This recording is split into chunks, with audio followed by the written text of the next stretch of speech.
Subscribe to Storylab for more stories. Now let's begin this one. Chapter 1. The Ghost Returns. David Holden pressed his back against the bedroom wall, every muscle in his body coiled like a spring. 15 years of suburban life hadn't dulled his instincts, the same instincts that had kept him alive through 43 black ops missions across 3 continents. The digital clock on the nightstand read 1:07 a.m. when Krista's whisper drifted through the air vent. Yes, make it clean. He jogs at 5. Cut the brakes if you have to. I want him gone before Sunday. David's blood turned to ice. The voice on the speaker crackled back. Payment first. Cryptos in a wallet I sent. Double if it's brutal. For 10 years, David had buried his past deeper than any grave he'd ever dug. David Holden, the suburban insurance adjuster, was supposed to be dead and buried along with a man who once carried the codename Reaper. That man had eliminated cartel leaders in Colombia, dismantled terrorist cells in Syria, and left a trail of bodies across Eastern Europe that intelligence agencies still whispered about in dark corners. He'd met Krista Warren at a charity fundraiser in Portland, a stunning brunette with green eyes that seemed to see right through his carefully constructed civilian facade.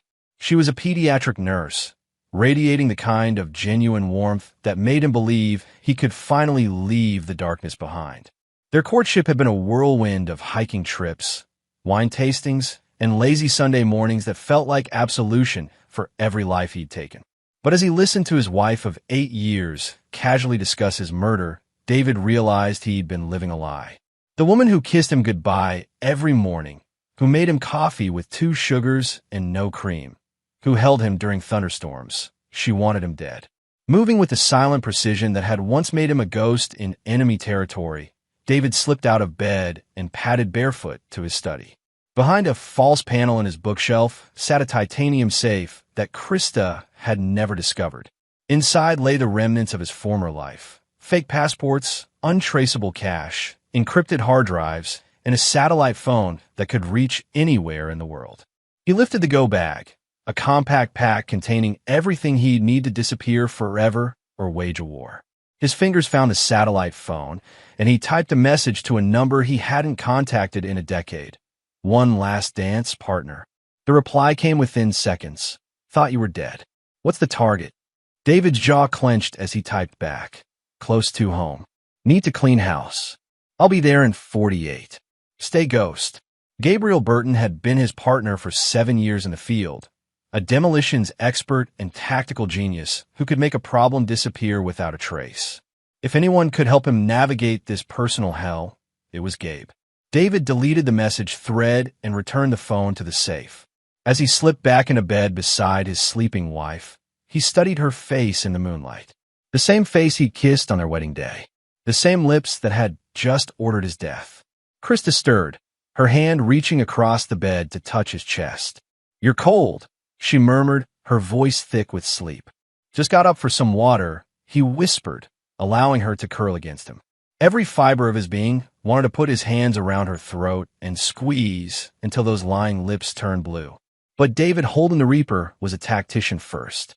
He would learn everything: who she was working with, why she wanted him dead, and how deep this betrayal ran. Only then would he show her what happened to people who try to kill a ghost. Chapter 2. The Web Unravels. The next morning, David maintained his routine with military precision. He kissed Krista goodbye at 7:15 a.m., told her he loved her, and drove to his insurance office like he had every weekday for the past 8 years. But instead of reviewing claims files, he activated skills that had been dormant for too long. His first stop was installing surveillance equipment throughout their house. Micro cameras and audio devices so small they were virtually undetectable. By lunch, every room was covered, with feeds streaming to an encrypted server he'd set up in an abandoned warehouse across town. Through his monitoring system, David watched Krista's real life unfold.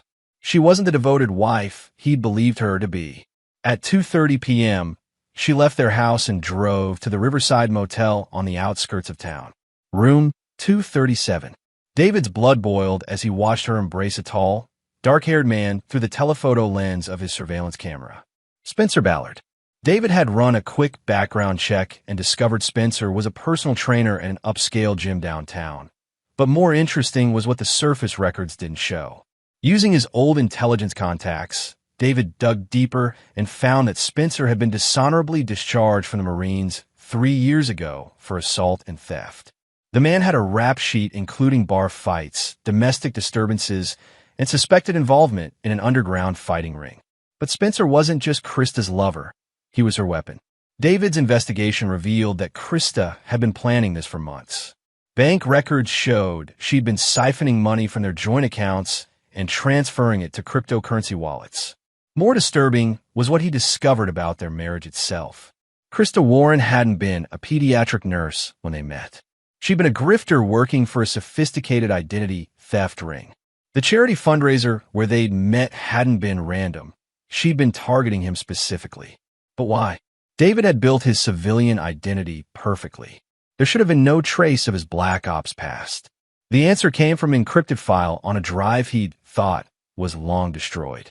Someone had sold his real identity to the highest bidder. Someone who knew about David Holden, the suburban insurance adjuster, and about the Reaper, the government assassin. That someone was his former handler, Lloyd Gray. Gray had been selling out retired operatives to criminal organizations for years. David's cover identity had been auctioned off to Krista's crew, and she'd been playing the long game. 8 years of marriage, building trust, waiting for the perfect moment to cash in on whatever bounty was on his head. But Krista had made one crucial mistake. She'd underestimated who she was dealing with. As David reviewed hours of surveillance footage, he watched Spencer and Krista plan his death in graphic detail. They weren't just going to kill him. They planned to make it look like an accident, collect his life insurance, and disappear together. The crypto payment they'd mentioned wasn't going to a hitman. Spencer was going to do it himself, and they'd already picked the location, Devil's Bend, the winding mountain road where David jogged every morning. Spencer would tamper with his car the night before, then be waiting in the woods to discover the wreckage and play the concerned citizen who tried to help. Krista would play the grieving widow perfectly, just as she played the loving wife for 8 years. That evening, David sat across from Krista at dinner, watching her perform her role. She asked about his day, laughed at his jokes, and even suggested they plan a weekend getaway to celebrate their anniversary next month. An anniversary she had no intention of letting him live to see. "You seem distracted tonight," she said, reaching across the table to touch his hand. "Everything okay?" David smiled, the same smile he'd worn while interrogating terrorists. "Just thinking about how much I love you. How I'd do anything to protect what we have." Krista squeezed his hand, her green eyes sparkling with what he now recognized as calculated deception. "I feel the same way.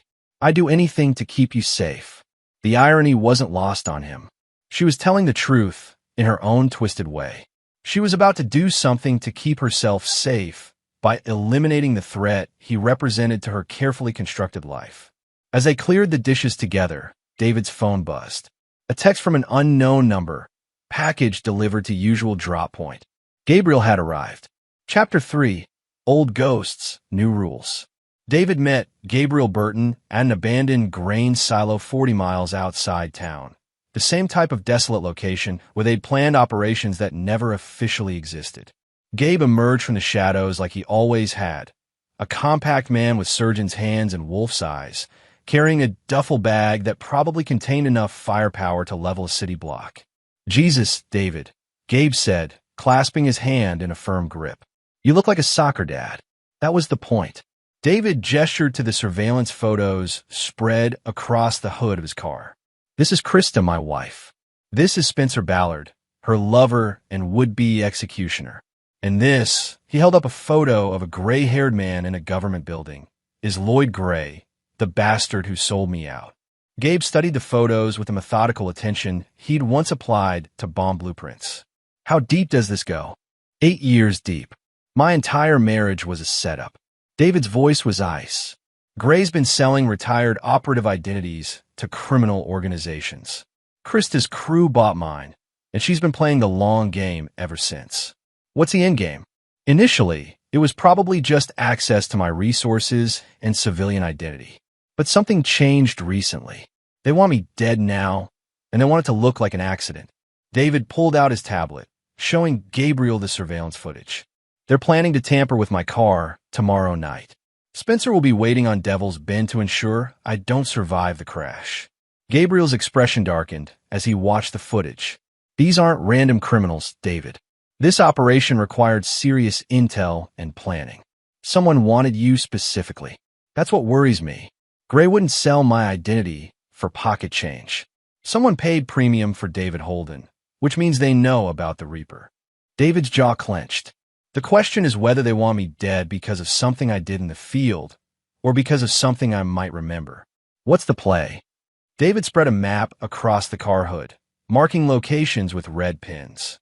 First, we turn the tables. They want to make my death look like an accident, so we're going to give them a different kind of accident. Spencer thinks he's hunting prey, but tomorrow night he becomes the hunted. And the wife.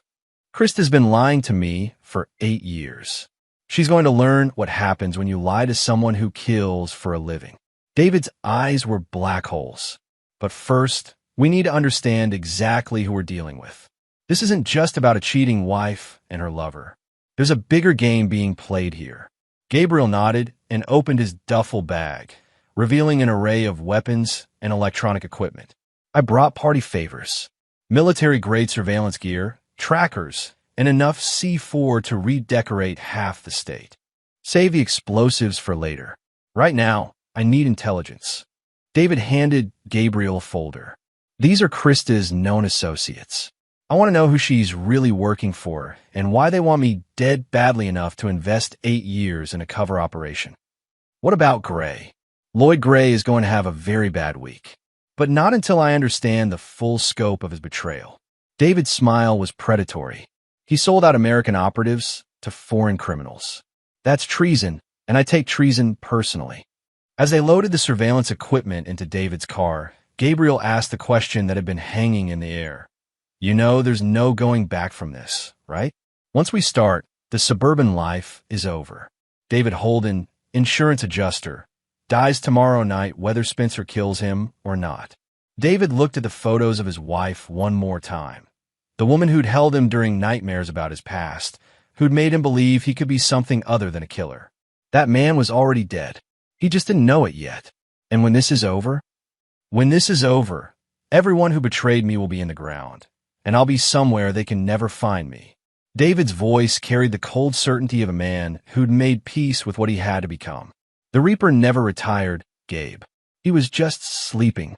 As they drove back toward town in separate vehicles, David felt something he hadn't experienced in 10 years. The electric anticipation of a hunt. Tomorrow night, Spencer Ballard would learn the difference between killing an insurance adjuster and killing a man who'd ended more lives than he could count. And Krista would discover that the mild-mannered husband she'd been deceiving was about to become her worst nightmare. Chapter 4. The Hunter Becomes the Hunted. Thursday night arrived with a cold rain that would make the mountain roads even more treacherous. Perfect conditions for a fatal accident. David had spent the day playing his role flawlessly, even going so far as to service his car at the local garage where Spencer worked part-time.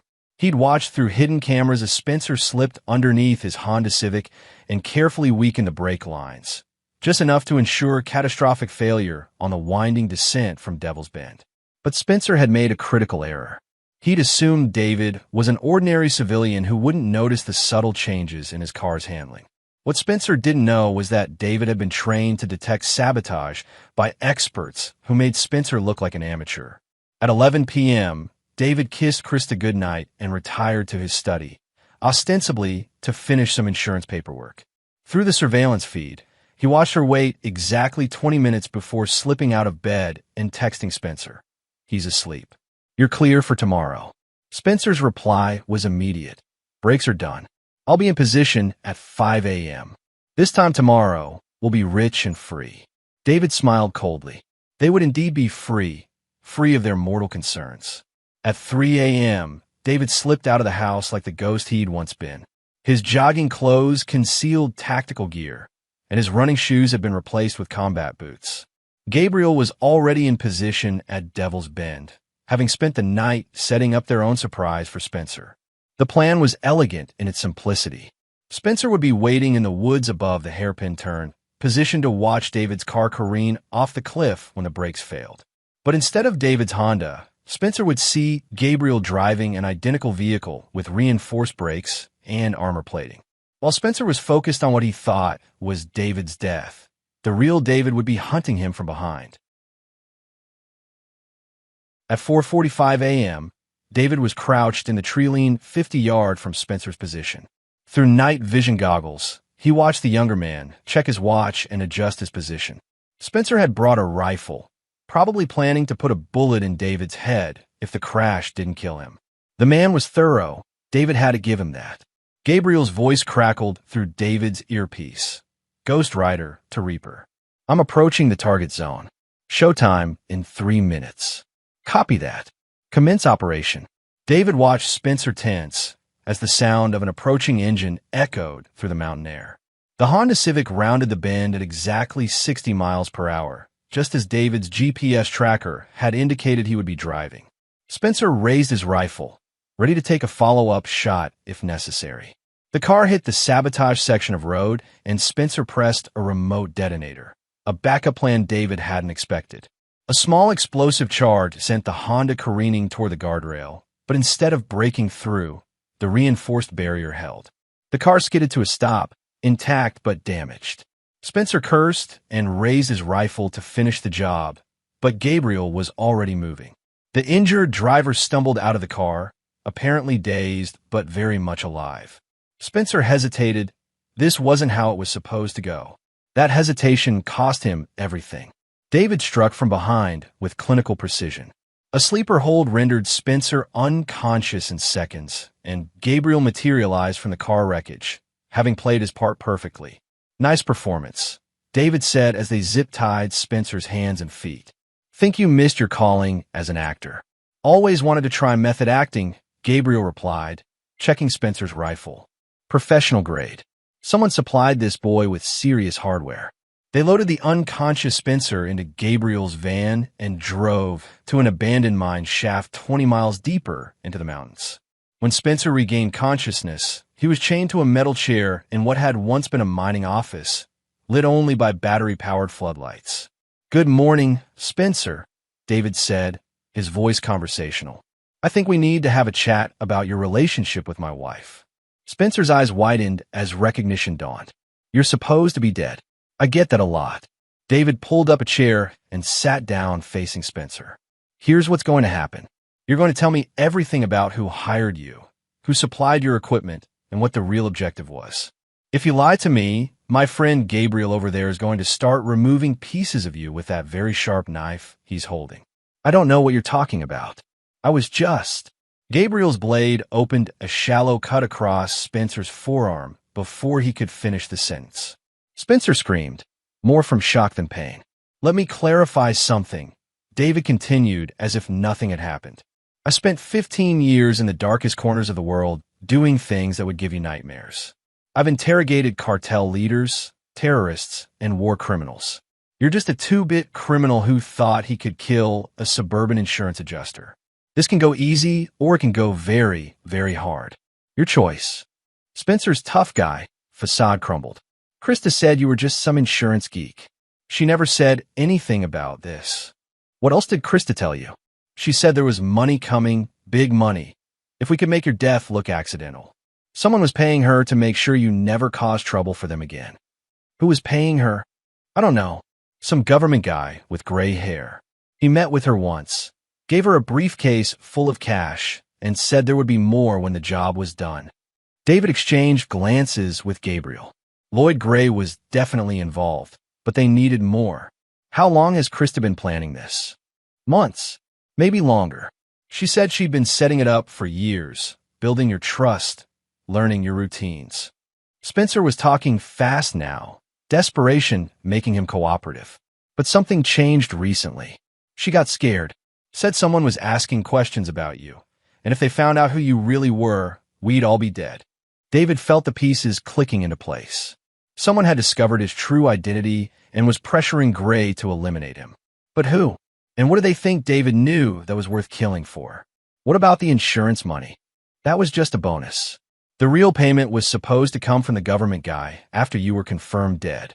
David stood up, his decision made. Spencer Ballard had served his purpose. Gabriel, take Mr. Ballard for a walk. Make sure he gets some fresh air. Spencer's face went white. Wait, I told you everything. We had a deal. No, David said, his voice as cold as winter stone. We had an interrogation. You tried to kill me. That's a debt that can only be paid one way. As Gabriel dragged Spencer deeper in the mine shaft, David's phone buzzed. A text from Krista. Are you okay? I saw news about an accident on Devil's Bend this morning. Please call me. David smiled and typed back. I'm fine. Took a different route today. See you tonight. Love you too. It was time to pay his wife a visit. Chapter 5. The mask falls away. Krista was pacing the living room when David arrived home that evening, her carefully constructed facade showing cracks for the first time in 8 years. She rushed to him with relief that seemed almost genuine, throwing her arms around his neck. Thank God you're okay, she whispered against his chest. When I heard about the accident, I thought. Thought what? David asked, his voice gentle but his eyes watching her face carefully. That something had happened to me. The radio said a car went off Devil's Bend this morning. Same make and model as yours. She pulled back to look at him, and David saw something flicker across her features. Disappointment? Fear? I was so scared. I decided to take the highway instead. Wanted to listen to the news on my drive. David stroked her hair, the same way he had 1,000 times before. Strange that you knew it was my make and model. Did they really give that much detail on the radio? The color drained from Krista's face, but she recovered quickly. I called the police when I couldn't reach you. They said the car matched your description. Funny thing about that, David said, his voice still conversational. I checked with the police. No one matching your description called about me today. Krista stepped back, her green eyes darting toward the door. That was her second mistake. The first had been trying to have him killed. The third would be thinking she could run. David, I don't understand what you're implying. I'm not implying anything. Krista, I'm stating facts. David walked to his safe and withdrew a tablet, showing her surveillance footage of herself and Spencer at the motel. Fact 1. You've been cheating on me with Spencer Ballard for 6 months. Fact 2. You've been planning my death for even longer. Fact 3. You're not who you pretended to be for the last 8 years. Krista's mask finally fell away completely. The warm, loving wife vanished, replaced by someone cold and calculating. How long have you known? About the affair? Since yesterday. About you being a professional grifter who was hired to seduce and eventually eliminate me? About 20 minutes ago. Where's Spencer? Spencer won't be joining us. He had an unfortunate encounter with some very unfriendly people. David set the tablet down and studied his wife's face. The question is whether you'll be more cooperative than he was. Krista's hand moved toward her purse, but David was faster. He caught her wrist in a grip that could snap on and gently removed the small pistol she'd been reaching for. Krista Warren, he said, checking the weapon. Born in Detroit, arrested twice for fraud before you were 20, member of the Meridian Group, a very exclusive organization that specializes in long-term infiltration and elimination. Your handler was Lloyd Gray, and your assignment was to monitor and eventually eliminate a retired operative codenamed Reaper. You know nothing about what you're dealing with, Krista snarled, all pretense of affection gone. Gray isn't working alone. There are people above him, people who will burn this entire town to the ground to make sure you stay buried. Who are they? Men who clean up messes for the government. Men who don't leave loose ends. Krista's smile was razor sharp. You killed a lot of people in your career, David. Someone very important wants to make sure none of those operations ever come to light. David felt the familiar chill of recognition. This wasn't about revenge or money. It was about covering up black operations that could destroy careers and topple governments if they became public. Someone in the intelligence community was eliminating retired operatives to protect their own interests. How many others? What? How many other retired operatives have been eliminated? I don't know. My job was only you. Krista's fear was finally showing through her anger. But Gray has teams working all over the country. You were just one name on a very long list. David processed this information with the analytical mind that had kept him alive through decades of dangerous operations. Someone was conducting a systematic purge of black ops veterans, and they'd been using criminal organizations to do the dirty work. It was brilliant and ruthless, and it had to be stopped. Who's running the operation? I don't know. Gray compartmentalized everything. I only knew my target and my mission. Krista's voice cracked. Please, David. I was just doing a job. It wasn't personal. It became personal the moment you said, I do at our wedding. David's voice was ice. It became personal every morning when you kissed me goodbye. It became personal when you shared my bed for 8 years while planning my murder. Gabriel's voice came through David's earpiece. Reaper, we've got company. 3 vehicles approaching from the south. Military style, moving fast. David cursed silently. Someone had discovered that their plan had failed. Change of plans, he told Krista. We're leaving. Now. I'm not going anywhere with you. Yes, you are. Because those vehicles approaching aren't coming to rescue you. They're coming to clean up loose ends. And in their world, you're now a loose end too. The sound of breaking glass from the front of the house punctuated his words. Krista's eyes widened as she realized the truth. She had outlived her usefulness to her handlers. Back door, David commanded, grabbing his go bag and pulling Krista with him. Move fast, stay low, and try not to get us both killed. As they slipped out the back of the house, David could hear men moving through the rooms they'd just vacated. Professional, quiet, efficient. The kind of men he'd once worked alongside. Now, they were hunting him. Chapter 6. No Way Back. The abandoned warehouse Gabriel had secured became their temporary base of operations while David's house crawled with cleanup crews. Through long-range surveillance equipment, they watched tactical teams systematically search the property and remove any evidence that David Holden had ever existed. They're being thorough, Gabriel observed, adjusting the zoom on their camera. Looks like they're preparing to stage a home invasion gone wrong. Your body will probably turn up in a few days, along with Krista's. Except we're not going to be there to play the corpses. David turned to Krista, who was zip-tied to a chair and looking significantly less composed than she had that morning.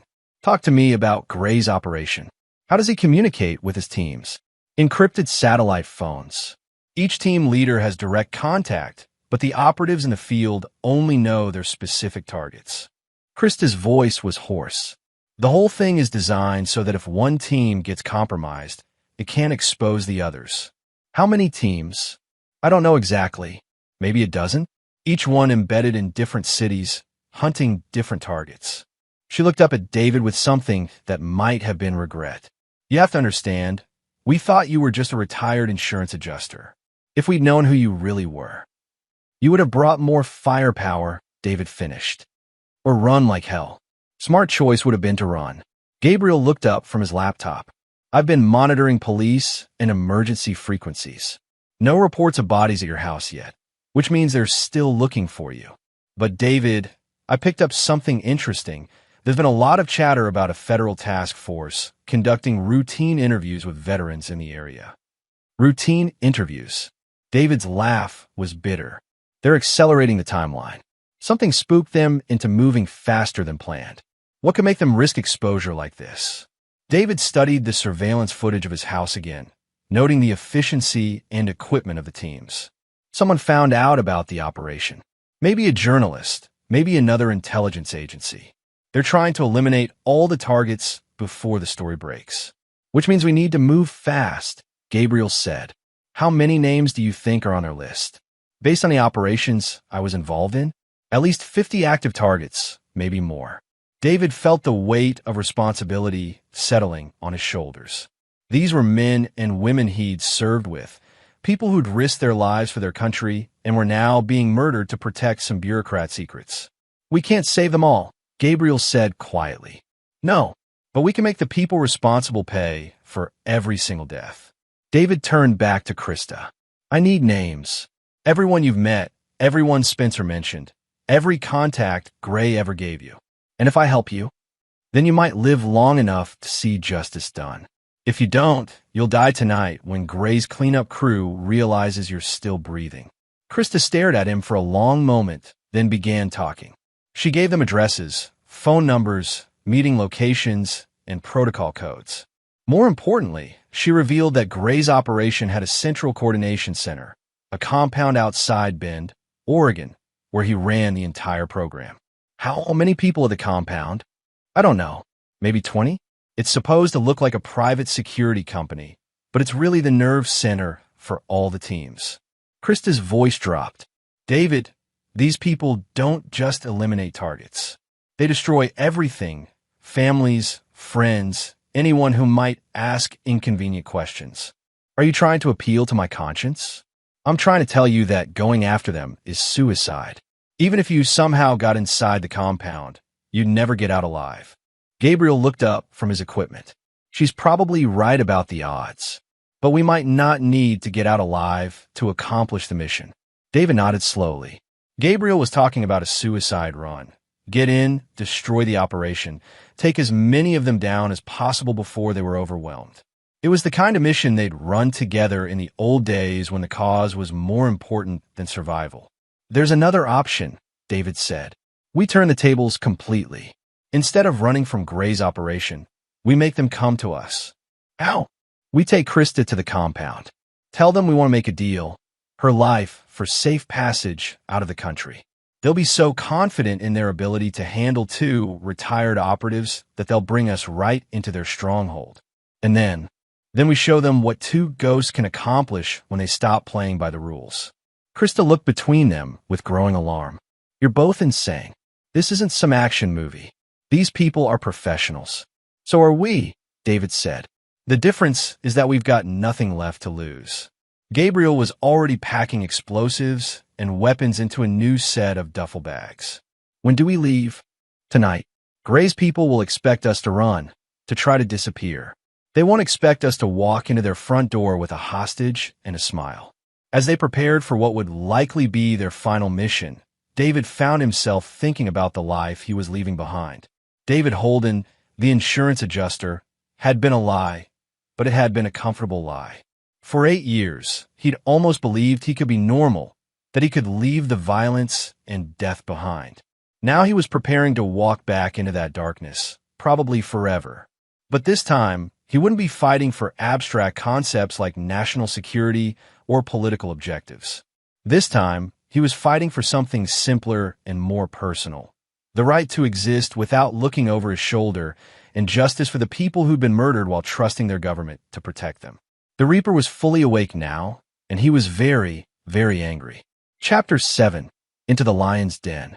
The compound outside Bend looked exactly like what it claimed to be, a private security firm with modest buildings surrounded by chain-link fencing and discreet surveillance cameras. But David's trained eye spotted the details that revealed its true nature. The spacing of the guard towers, the fields of fire from each position, and the subtle reinforcement of the main building that could withstand a military assault. 23 people on site, Gabriel reported, lowering his binoculars. I count 6 exterior guards, probably another dozen inside the main building, plus support staff. Heavier than I expected. David checked his equipment one more time. They're taking this seriously. Can you blame them? 2 dead operatives just walked up to their front door with a missing asset and asked for a meeting. The plan was elegantly simple. Gabriel would remain outside with Krista, ostensibly as backup and guarantee of David's good behavior. David would go inside alone to negotiate their surrender in exchange for safe passage. Once inside, he would plant Gabriel's microcharges throughout the building's support structure. When David was ready, Gabriel would detonate the charges and assault the compound from outside, while David eliminated everyone inside. It was a classic pincer movement that had worked in a dozen different countries against enemies who never saw it coming. Signal will be 3 quick flashes with the penlight, David confirmed. Give me 15 minutes to get into position. And if you don't signal, then blow the whole place anyway and get out of here. David approached the compound's main gate with his hands visible and his weapons clearly holstered. The guards were professional but relaxed. They'd been expecting him. David Holden, one of them asked. That's me. I believe Lloyd Gray is expecting me. Follow me. Keep your hands where I can see them. The interior of the main building was spartanly furnished but technologically sophisticated. David counted at least 8 men on the ground floor, all armed and alert but not actively hostile. They escorted him to an elevator that descended 2 levels underground. The basement revealed the compound's true nature. Banks of monitors showed surveillance feeds from around the country, and David recognized some of the locations. Homes of people he'd served with, men and women who had no idea they were being watched by teams preparing to kill them. Lloyd Gray was waiting in a conference room that looked like a military briefing center. He was older than David remembered, his hair now completely silver, but his eyes still held the cold intelligence that had made him one of the most effective handlers in the business. "Hello, David. Or do you prefer Reaper?" "Depends on which one you're talking to." David took the offered seat across from Gray, noting the positions of the 4 guards stationed around the room. "Right now, I'm just a man who wants to make a deal. You killed Spencer Ballard and 4 of my best people. Why would I make any deal with you? Because I have information you need, and because killing me won't solve your bigger problem." Gray leaned back in his chair. "Enlighten me. Someone's been asking questions about Operation Nightfall. Someone with enough resources and access to make your life very complicated if they connect the right dots." David watched Gray's face carefully. "The question is whether they're after you specifically, or whether they've stumbled onto something bigger."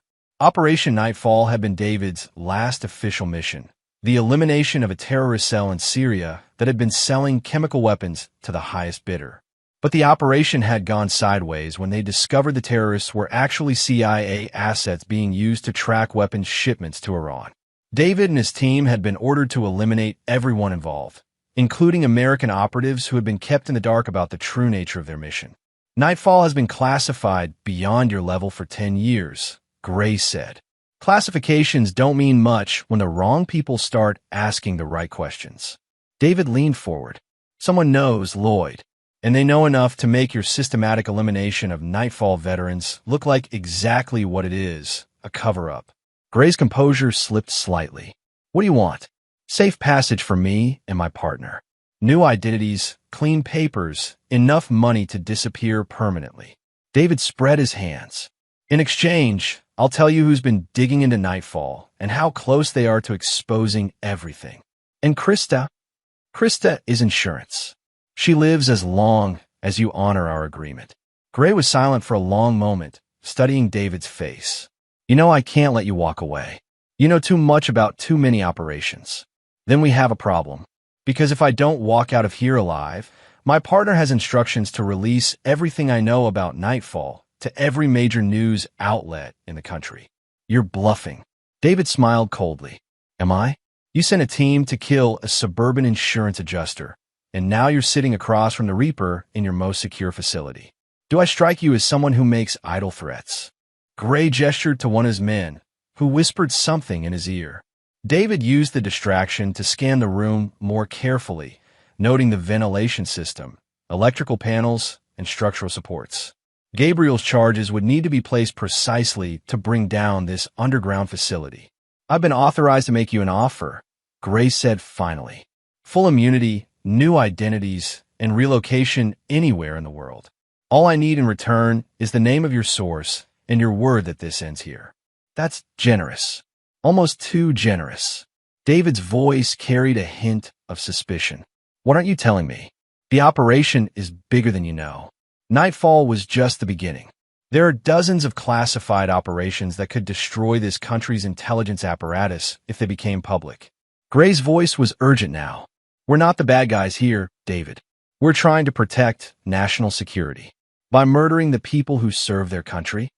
By protecting secrets that could get thousands of innocent people killed if they fell into the wrong hands." David had heard this justification before, usually from men who were about to ask him to do something that would haunt his dreams forever. The scary thing was that Gray probably believed every word he was saying. "Show me," David said. "What?" "Show me what you're protecting.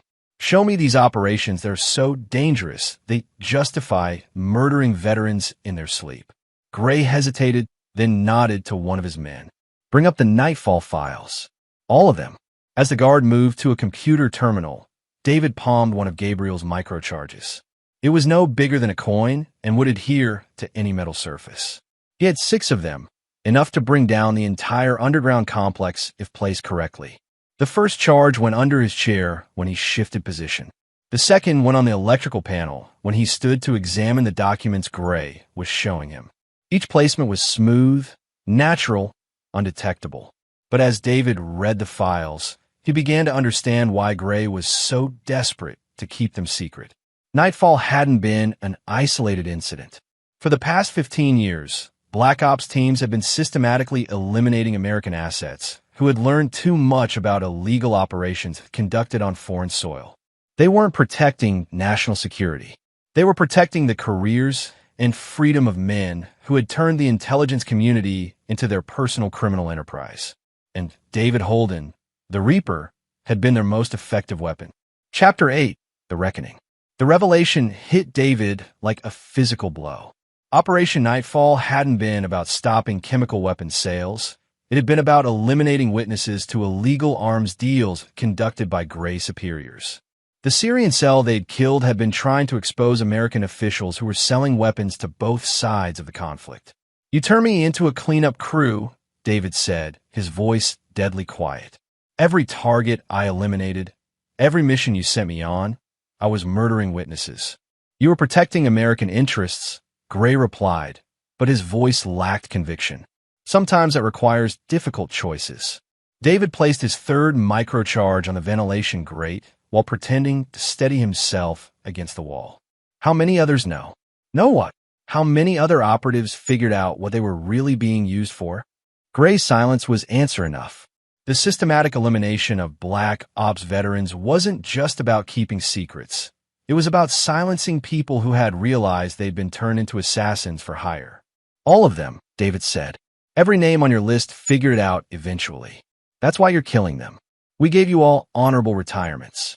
New identities, clean records, the chance to live normal lives." Gray's voice was almost pleading now. "All we asked in return was your silence.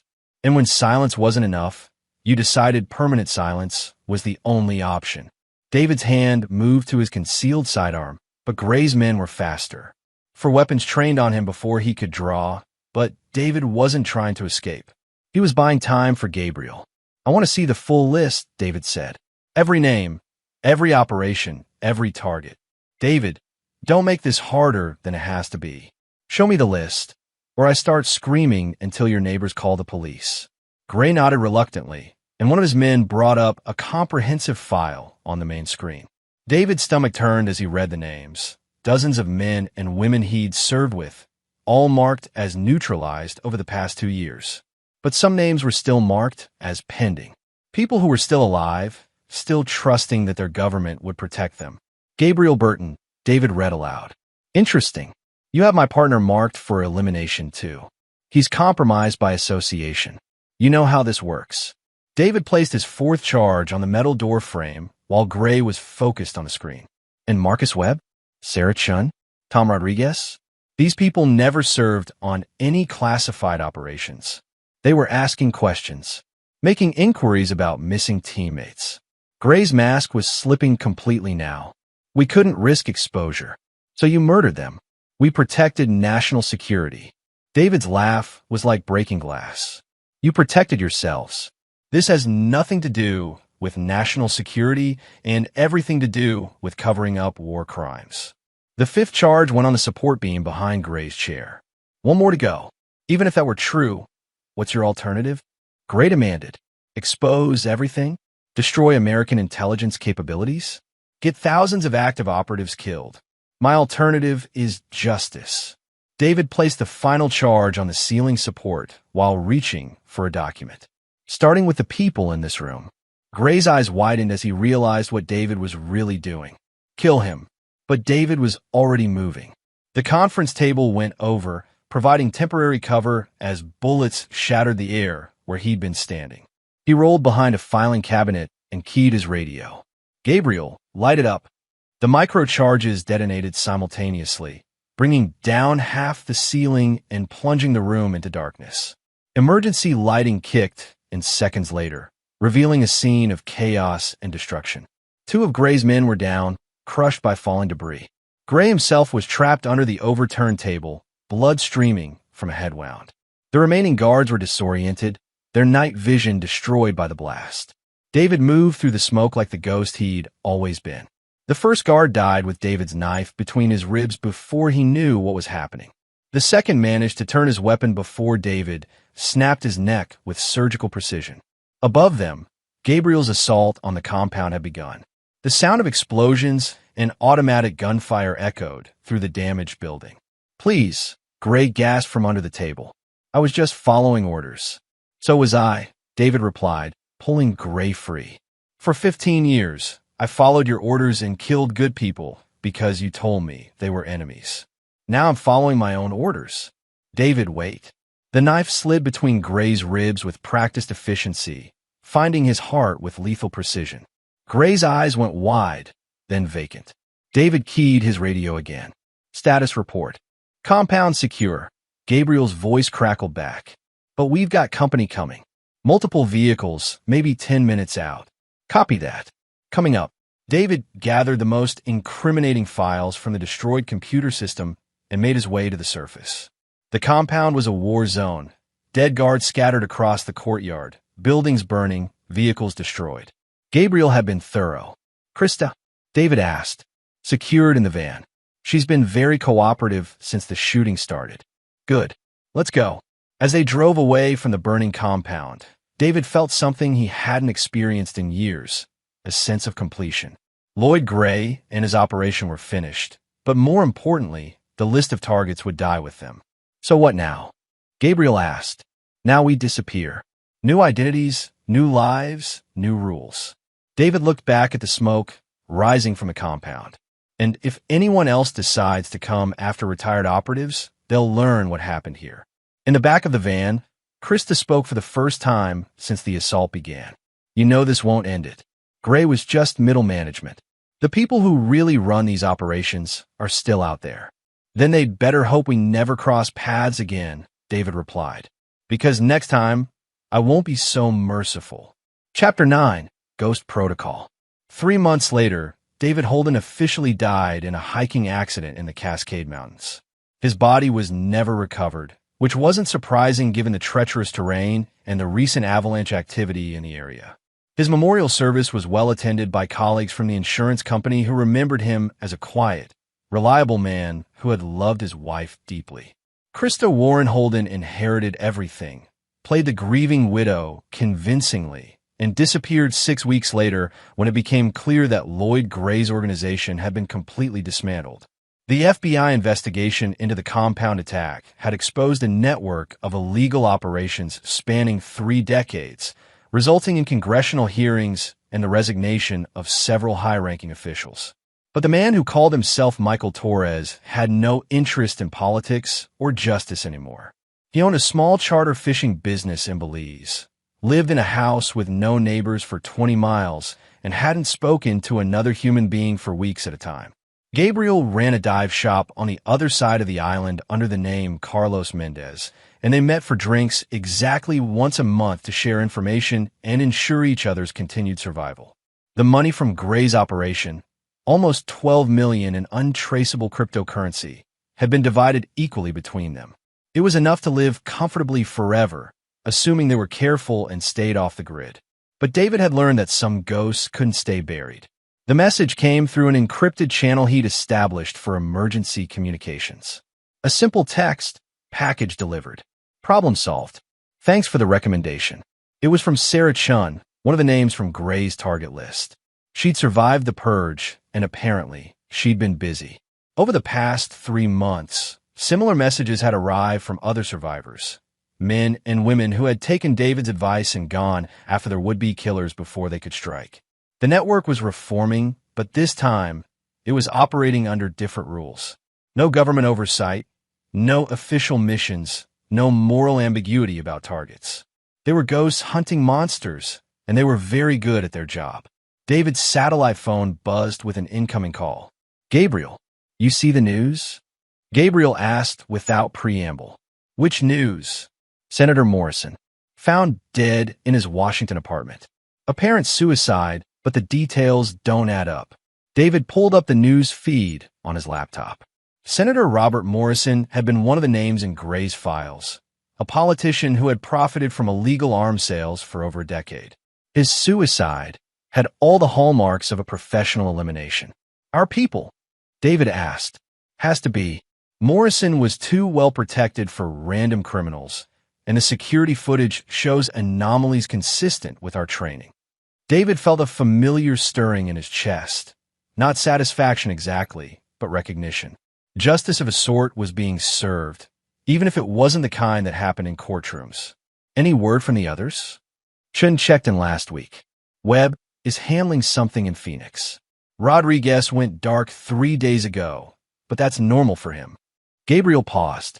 David, there's something else. Krista made contact. The name hit David like a physical blow. He'd assumed Krista had disappeared into witness protection or fled the country entirely. What did she want? Information. She's been tracking the same network we have, but from the outside.